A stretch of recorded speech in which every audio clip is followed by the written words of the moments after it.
Para analizar un poco más en detalle la poética de Aristóteles y poder comparar esta con la tragedia de Sófocles, el rey Edipo,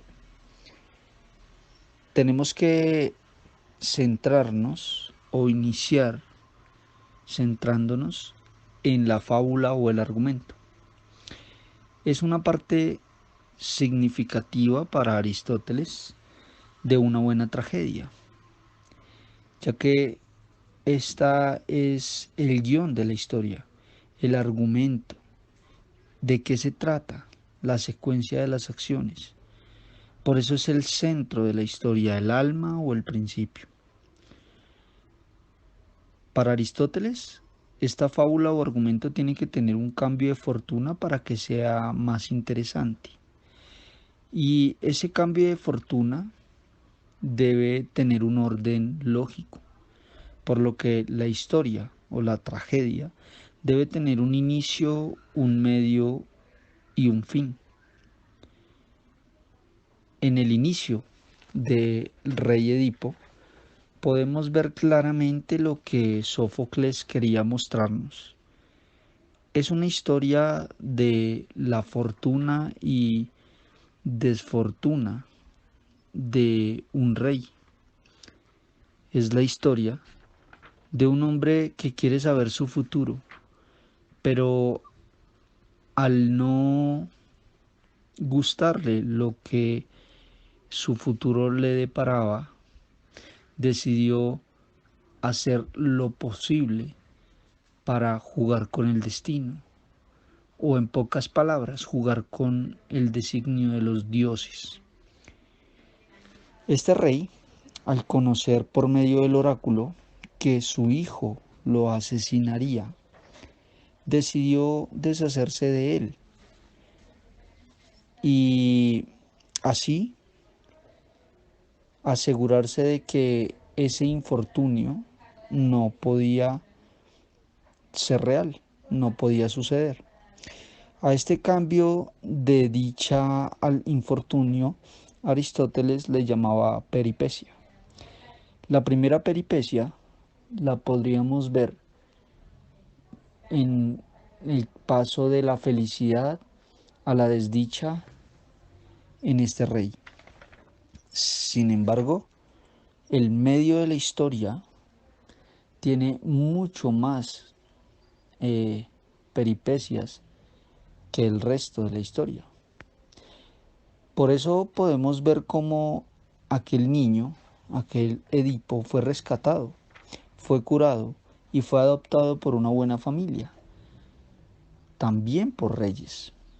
Además de eso, él pasó del infortunio, del abandono y de las heridas a la fortuna de ser rescatado y acogido. Así pasó hasta que Edipo nuevamente va al oráculo, esta vez para conocer su fortuna. Sin embargo, este oráculo no lo quiere recibir y tiene que pasar varios intentos para que el oráculo lo reciba.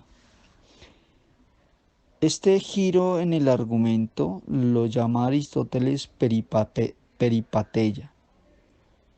Es un giro en el argumento. En un principio podíamos ver que en realidad se habían deshecho del niño, de Edipo, y que tal vez la historia no iba a girar ya en torno al su padre de sangre, sino que iba a girar en torno al nuevo padre y a la nueva madre y a Edipo. Sin embargo, la peripeteia hizo que Edipo fuera otra vez a buscar y a conocer su fortuna, donde le dicen que él va a asesinar a su padre. Y él, al conocer este futuro desolador, pues decide huir. En el camino se encuentra con un grupo de personas, un rey de otro reino, y tras algunas discusiones se enfrentan y Edipo gana la batalla y lo asesina. Esto muestra varios cambios en el argumento o varias peripecias que sin lugar a dudas Sófocles las domina de una manera extraordinaria. Cuando Edipo se dirige a su camino, a seguir adelante, se encuentra con un horrible monstruo, una esfinge, que tiene un enigma. Esta esfinge, pues, es la agonía del pueblo. Y al ser Edipo quien venza a la esfinge, pues es quien se lleva los honores para ser el rey de ese pueblo. Sin lugar a dudas, este medio termina con el nuevo reconocimiento o la anagnórisis de un rey casado con su madre sin saberlo y que tiene que luchar por salvar a su pueblo, por buscar a quien asesinó a su antecesor, al antiguo rey. Y acá es donde comienza el fin de Edipo Rey, ya que él descubre todo. Y al descubrir todo, la anagnórisis se ve reflejada en el comportamiento y en la decisión que toma Edipo al dañarse sus ojos y quedar ciego. También en la decisión que toma su esposa al suicidarse con su propio cabello. Por eso la tragedia de Edipo Rey tiene un argumento muy sólido y una estructura argumentativa que para Aristóteles sería buena y hacen más interesante la historia.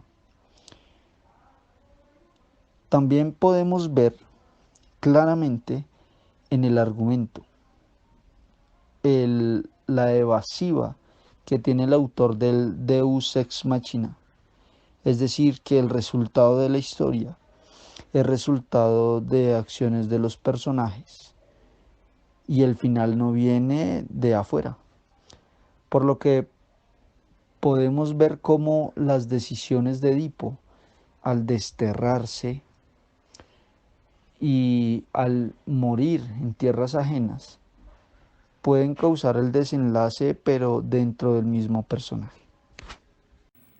Edipo es el protagonista de esta tragedia, quien a pesar de los fuertes sucesos que vivió en su niñez, se convierte en el rey de Tebas. Edipo pretende ser generoso y compasivo, ya que quiso contribuir con aquel individuo que había desatado la peste religiosa por el asesinato del antiguo rey.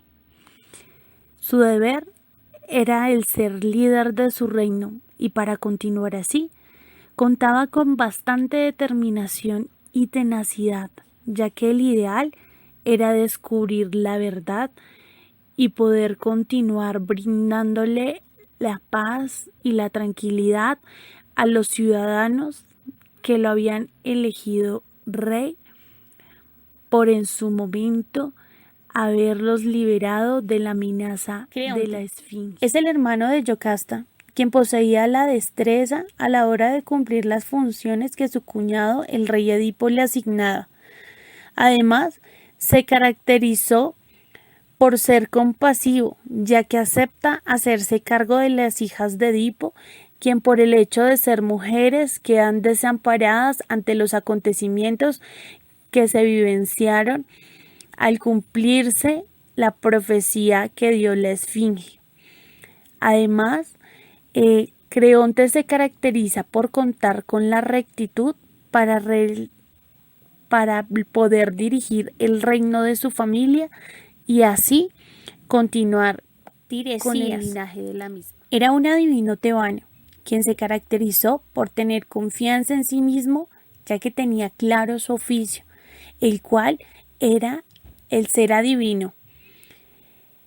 Él ponía a su servicio este don de quien lo requiriera, aunque lamentablemente el rey Edipo en su momento no aceptó aquella profecía de adivinación que realizó este hombre, quien con palabras sabias logró determinar qué era lo correcto en su momento.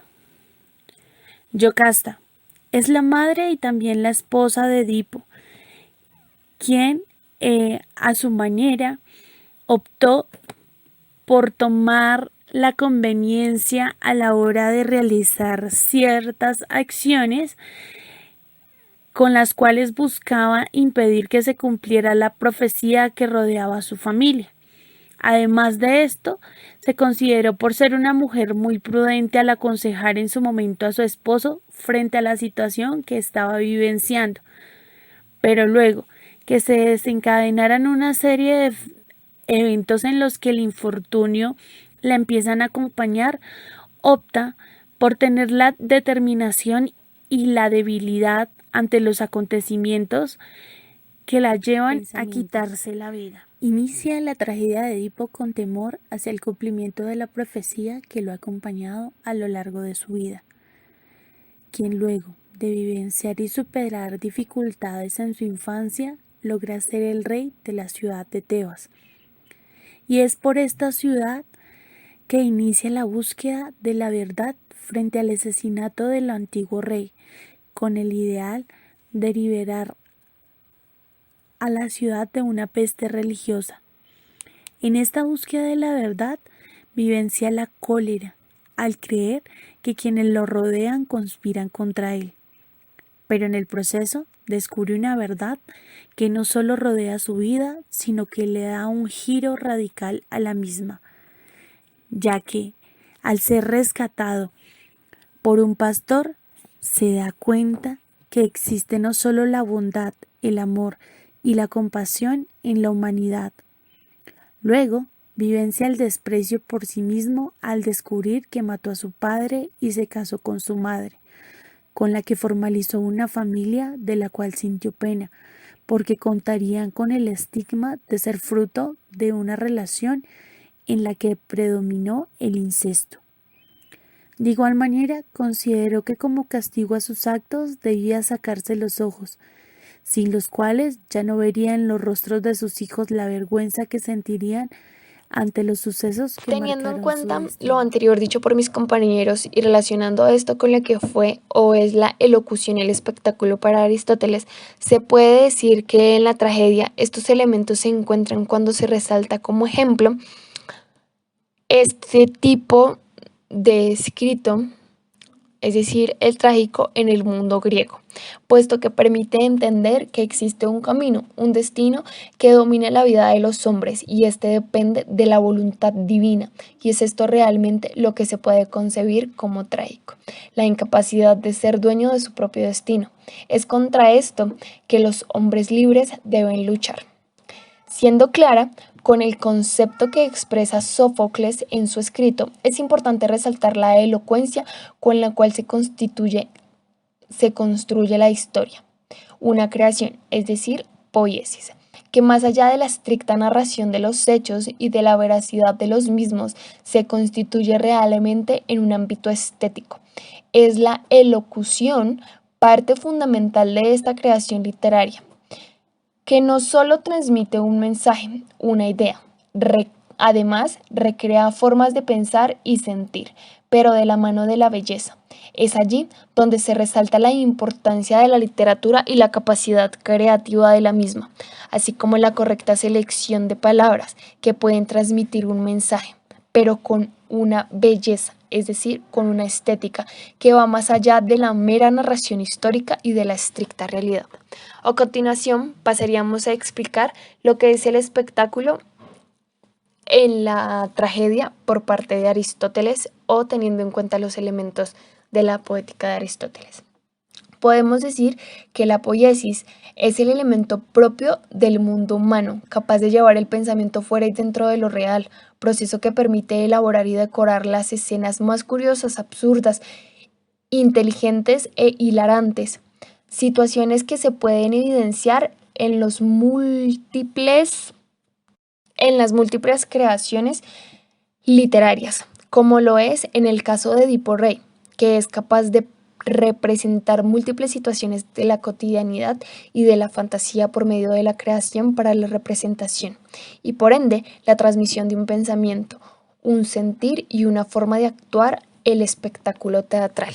Pero hay que tener en cuenta que Aristóteles, o según Aristóteles, este modo se manifiesta en la parte de la tragedia que él llama espectáculo, como al principio lo hemos nombrado. Ópsis, claro está. Sorprendentemente, otorga al espectáculo el último lugar en la de las partes, porque la estima la menos propia del arte poética, ya que afirma la fuerza de efecto trágico que existe aún sin montaje teatral.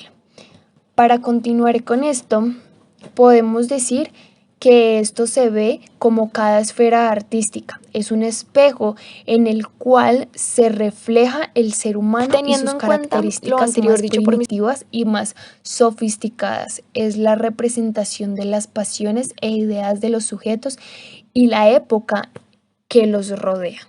Es importante resaltar que la parte del espectáculo no solamente termina siendo la escena o la representación escénica de las tragedias, sino también la expresión y la forma en la cual se representan en los distintos escenarios habidos y por haber.